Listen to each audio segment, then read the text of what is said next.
Hi there and welcome back to Japan, where I am going to be doing my final thoughts, my final review of Just Bring It by BAND-MAID after doing a track-by-track listen through to the entire album. And if you haven't heard that, you can check it out by looking for the link in the description below. Now, I have so much I wanted to say about this album, and straight off the bat I should point out, just in case you're a big fan, because I know this album is very much loved, I really enjoyed it. But we are going to break it down. We're going to try and be as honest as possible. Now, I've tried to think so much about how to do this video. I've had notes, I've done all these kinds of things, and at the end I thought, best option, just ramble about it, because there's so much to say. Now, the difficult thing coming into reviewing this album is, as you guys know, when I review an album, when I give my final thoughts, I like to primarily focus on just what is the listening experience? How good is it? I try to avoid the background, try to avoid things like that about why the album is that way, because I always kind of get the feeling, you know, musicians are paid, and as much as we respect and love them, they're there to do a job, and the product should be as good as it can be. And this is a fantastic album, but I can't help but notice that, obviously, as you guys know, there's a lot that went into the DNA of this album that made it quite an interesting project. It is the first album by the band, as far as I'm aware, that they pretty much wrote everything on, so you're going to expect some changes. So that has made up quite an important part of the listening experience for this, because I was excited to hear what their first outing as a self-writing band sounded like. Not that I haven't heard songs they've written before, I'm aware of their sound, but it was interesting to see how that first landed when this album came out and everyone got that first real feel of, okay, this is a BAND-MAID album. They've crafted this album pretty much all themselves. And do you know what? It worked really well, but there are certain things that you expect. You expect, obviously, when you've got staff writers, you've got more different approaches. So you're kind of thinking, okay, you know, that every writer's going to have their own different approach. They're going to write it for the band, and it's going to give them this plethora of interesting different styles of songs to play when they write their own songs, especially considering, I mean, I think of them as being amazing musicians. This is why I very rarely talk about the musicianship from BAND-MAID, because there's not much to say. They just turn up and they just do it perfectly. There's very little to discuss when it comes to BAND-MAID's musicianship, because I can't think of even a single song where I've gone, that member didn't really, you know, play up to their usual standard. Just everything they deliver, the musicianship's perfect. And I do think of them as musicians who became writers. So the writing often leaves more to be critiqued with this band. When you're listening to this album, yes, okay, so the staff writers have gone away and they've started writing. Now, yes, that means that this album has more of a formula. The songs as a general are a little bit more formulaic, but they work as a general better.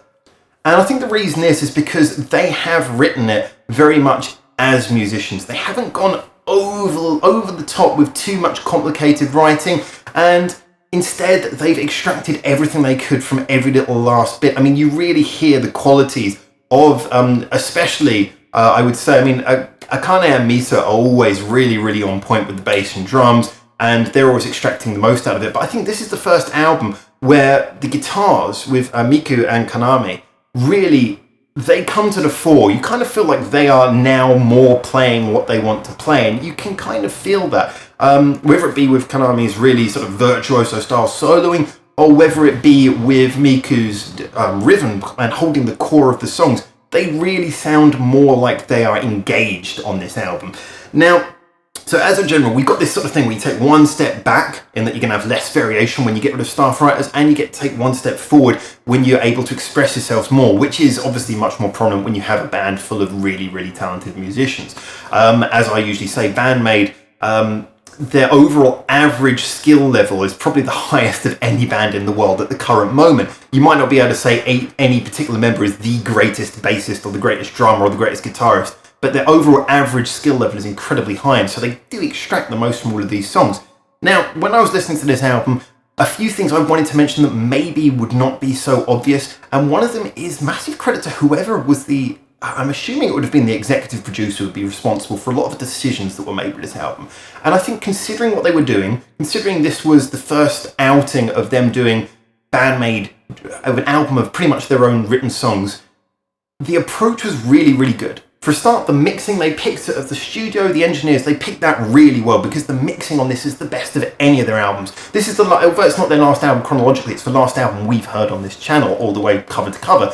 And it definitely is the most dynamic sounding of any of their albums. Even though it's quite heavy, everything's like nicely panned, it's really crisp, and yet it's powerful. There's a lot of bite and there's a lot of energy at the same time. So they did a great job organising that. The album has a decent length as well, which I think is quite nice. It's 13 songs. It doesn't sort of push itself too far. I did feel that was one of the problems with World Domination. Although World Domination does show some real gains in songwriting, I do feel that it feels a little bit baggy. It feels like it does kind of outstay its welcome at some points. Like sometimes you're thinking, okay, I need to tighten this up a little bit. This is a good length album, and it does have some highlights. Now, the other thing that I really want to credit as well towards, I'm assuming the executive producer who made this decision, was that there were 2 non-BAND-MAID written songs, as I found out during our reviews, which are kind of in the middle of the album, and I think that's a nice little choice. Because obviously with the band writing their own songs, like I say, one of the things you notice here is that there isn't a huge amount of different styles. They do give each song a real individual identity, which I think is very laudable for a band who are, really doing their first album of writing their own songs. But, the tempo is fairly consistent throughout. You get some double time and half time bits, but the tempo is relatively consistent, and pretty much every single song could be genred as hard rock. So, it is nice that they decided to put these 2 songs by a different writer next to each other in the middle, which just kind of gives a slight tonal variation in the middle. And that's what I want to talk now about the individual songs, because this is where this gets interesting. There are some real highlights on this album, and I suspect that the ones I find to be highlights might be different from some people, but I will start by saying that obviously the highlight at the beginning, you've got Don't You Tell Me and YOLO, the 2 singles which I think are phenomenal singles, and the fact that they wrote those songs themselves, I think that's brilliant. On your first band-written album, to come up with 2 singles that strong, fantastic. And they're notably different as well. If you listen to them, they're written with a very different style. They're both very much singles, but with a different style. And that first half of the album, where you've got things like that, Puzzle, Moratorium, Cross, there is a sort of feeling that everything is actually quite engaging, and the songs do have a really good individual identity. So this album starts very strong. It is just sort of hard rock all the way, but there's nothing wrong with that. It's engaging if you want it to be, but if you just sort of want a hard rock soundtrack, it can equally sort of go into the background, because it keeps the songs, like I say, identifiably different enough, but doesn't throw any huge curveballs in that first half. Now, where it gets interesting for me is I listened to this album a lot of times now for this review. And, at first you listen really delicately, trying to work out every little song, which ones do I like most, which ones do I like least, how does the album flow? And then eventually after a while I thought, one of the best things for me to do is I'm just going to put this album on while I go shopping, or just while I do something, and I'm deliberately going to let it seep into the background. I'm not going to pay too much attention to it, and I'm going to see which of those songs that stand out and make me go, oh, this one, yeah, I've got to turn that up, I've got to turn that up now. Because I think that's how you find favourites. And the ones that did that for me, obviously, like I say, Don't You Tell Me, but that's a bit difficult. It's at the beginning of the album. You're always going to be really pumped for that. YOLO always stood out as well. But also was So What and Time, sitting right next to each other towards the end of the album. Those 2 really, really, really, really were the ones where every time they came around, I was like, yeah, I got to turn this up. Now, So What was one that I remember I really enjoyed that when I did the track-by-track review, like I say. But the more I listen to it, that one hasn't got old. If anything, that one's even growing on me more and more. That is a steady contender for one of my favourite BAND-MAID songs. Definitely one of my favourites on this album. I know it's not written by the band, but what I really loved about that is that for a start, the whole form, the arrangement, the whole way that song sounds is very much in keeping with the album. It feels like they haven't played too much with trying to do something too different. I mean, before that we had Take Me Higher, which, like I say, that was a nice variation on the album, but it sounded almost weirdly like it wasn't a BAND-MAID song at certain points. It felt like maybe the character of the author was coming through more than BAND-MAID themselves. But with, I keep on having to look down to remember the song names. I'm really bad at remembering the names of things, as you guys know.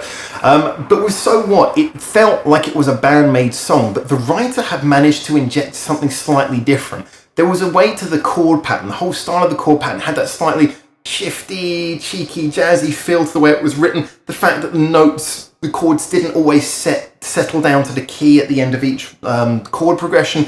There was something just felt a little bit more edgy about it. It had a different tone, and yet sounded very much in keeping with the rest of the album. And I thought that was just a brilliant addition. I felt it was a song that BAND-MAID could really own, and they did own it in the way they played it. And yet at the same time, I felt that it gave a real quality. It was an example of, hey, if you're going to bring in a staff writer, this is the sort of thing you want them to do.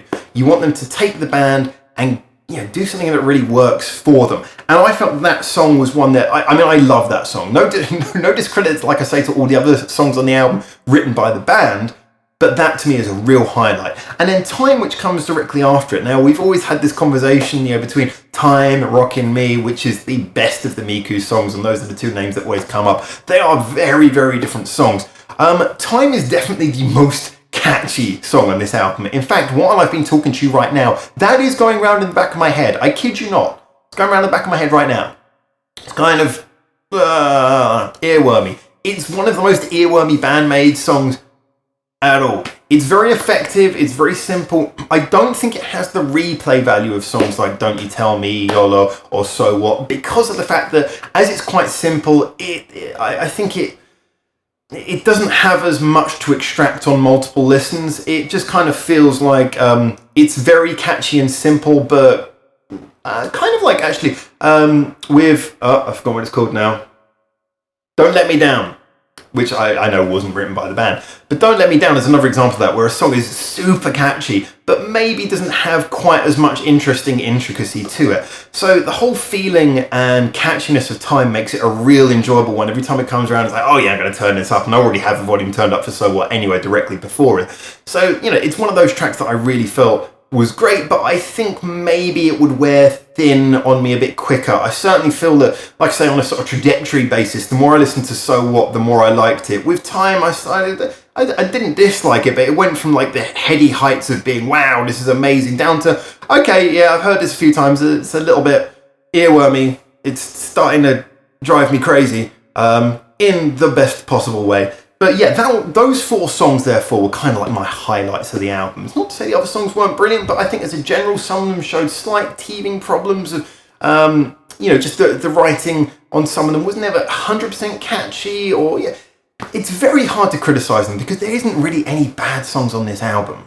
Pretty much every song on its own is perfectly good rock. And who can really name an album where every song is perfect? I think for a self-written album, this is a real amazing achievement.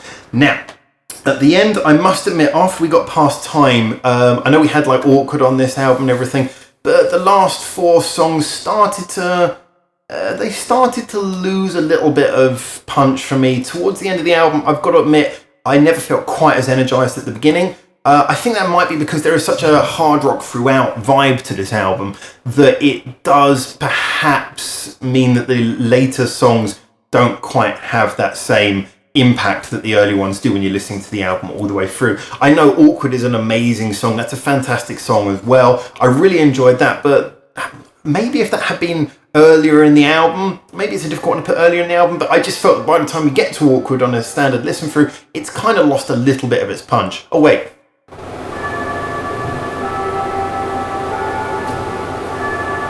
It's the 6 o'clock chimes. Anyway, so yeah, this is one of those albums that, there is a consistency of tone. I must admit, with my favourite albums of all time, they're usually ones where you get lots of different twists and turns and yet everything feels like it works, like a total. But then again, you can have an album that works just because there's a consistency of tone and a consistency of quality, and I think that's more what this album is. I do get a feeling with albums like the upcoming Conqueror. It'd be really interesting if you're watching this after Conqueror's come out, but I get the feeling Conqueror's going to go for more of an approach of different, a bit of different sounds in each song, trying to mix it up a little bit more. But if you're going for a consistent tone and consistent high level of quality, this is a brilliant album. And it's quite tight at 13 songs. It's not, doesn't outstay its welcome. I did feel like, for example, with Domination, that album has, I can see in some ways, you can see how the writing's developed and the writing's improved, but it feels a little bit less disciplined, a little bit more baggy, because there's a lot of songs and it doesn't quite hold its freshness as much as this album does. So, in my final conclusion, there's so many ways that we can approach how to rate this album or what my opinion of this album is, but almost all of them it comes out positive. As a first outing for a band writing their own songs, it's absolutely phenomenal. As an engineered, disciplined and organised album goes, it's very, very good. Considering it's pretty much hard rock all the way through, they managed to keep it very fresh, and it's a good length and a nice choice to throw in those 2 songs in the middle that were written by a different writer, just to sort of skip things up a little bit halfway through. As musicianship, there's virtually nothing left to say. We all know it. It's brilliantly done. So it's a great album. It's pretty much what it comes down to. I've spent all of this time listening to it, trying to get an opinion of it, thinking of all of the perspectives, about all of the things that affect it, but really it's a great album. Yeah, okay, I know that losing the staff writers means there's some lack of variation compared to the 2 albums that came directly before.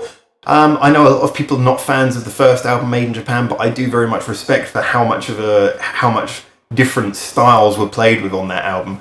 So yeah, it doesn't have as much variation as those albums, but it has a consistency, it has a tightness of quality. Just Bring It. It has just this real feeling of something that has been engineered with love, that every last thing has been extracted from, and that the band can really be proud of. So I certainly respect everything that everyone said about this. I see why it's such a loved album. I do think it's fantastic. I think that I do think it works both as a background hard rock soundtrack and as an album that you can really focus on, although if you're really focusing on it towards the end, I must admit the last few tracks is going to slightly lose its punch. I mean, I did think that Decided by Myself was a really fantastic outing for Psyche's voice, which is one of the nice points. Then you got Secret My Lips as well at the end, which I know is a really, really popular song. I maybe didn't love that as much as a lot of other people did, but it is a really good song, and it's a nice finale for the album. You know, this is an album that just basically plays through pretty damn well. There's not much more I can say. I'm kind of going around in circles. This is what happens when, like I said, I was originally going to do this with my notes behind me, but then more I did that, I found it very difficult to stick to that because there were so many things I wanted to say. So anyway, I've rambled about this enough. Be really interested to know what you guys think. I am thinking of going back and listening to all of the albums quite carefully, because obviously now I've heard pretty much everything. There's a few little oddities that I'm going to listen to, but now I've heard pretty much everything BAND-MAID. I'm now gearing up to do my top 20 BAND-MAID songs. It's that time, and I think some songs from this album are definitely going to make it on there. But really want to know what you guys think, really want to know what your opinions are. Tell me what your highlights on this album were as well. I know that my opinions very much differ with a lot of hardcore BAND-MAID fans. I think that although I really love this band, I've really enjoyed covering them. I mean, I've listened to pretty much every song by them now, so that's pretty obvious. Despite that fact, I must admit that it does seem that my tastes are actually quite different from the standard BAND-MAID fan. The songs I like are quite different from the ones that a lot of the big fans do. So please, let me know what your highlights on this album were. Let's talk a little bit more about it. And like I said, I will now aim to spend the next month or so. I might wait until after Conqueror, actually, until I've had a chance to review Conqueror. But I'm going to go through and I'm going to start thinking about getting that top 20 BAND-MAID songs list going. Anyway, thank you so much for tuning in. It's been a real pleasure to share this album with you. I hope you've enjoyed listening to me waffle about it as much and hearing my perspective. Like I say, these are just my opinions, and I give them from as best a educated standpoint as I can. But you're more than welcome to have your own different opinion and school me on what you think I've said wrong. And for now, from Japan, ciao ciao. Thanks for watching. Feel free to check out more of our hundreds of videos we got online on this channel right now, or get involved in the discussion with us at the many social media links we've got in the description below, where you can suggest new videos and artists for us to check out on the channel. Or you can just do the usual YouTube stuff and comment, like, subscribe. You know how this works by now.